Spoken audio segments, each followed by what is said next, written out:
अस्सलामुअलैकुम नासरीन, आप देख रहे हैं पीसी वर्ल्ड न्यूज़। मैं हूं रिदा संधू। फैसलाबाद वापडा एहलकारों की गफलत और लापरवाही, लाखों रुपए मालियत का सामान खुले आसमान तले, हिफाजती इकदामात ना होने के बराबर।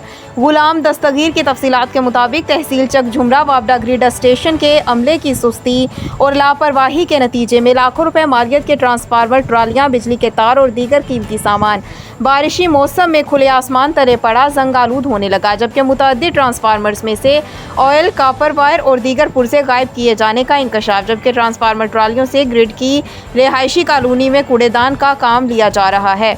दूसरी जानिब अवाम का कहना है तहसील भर के कई इलाकों में ट्रांसफार्मर्स की कमी की वजह से नस्बशुदा ट्रांसफार्मर्स पर ओवरलोड डाल रखा है, जिससे ट्रांसफार्मर्स जलने की शिकायत में इजाफा देखने में आ रहा है। मगर वापडा एहलकार बजाय इन खराब ट्रांसफार्मर्स की मुरम्मत करने के इनको कबाड़ करने के दर पे हैं, जिससे कौमी खजाने को लाखों का नुकसान हो रहा है।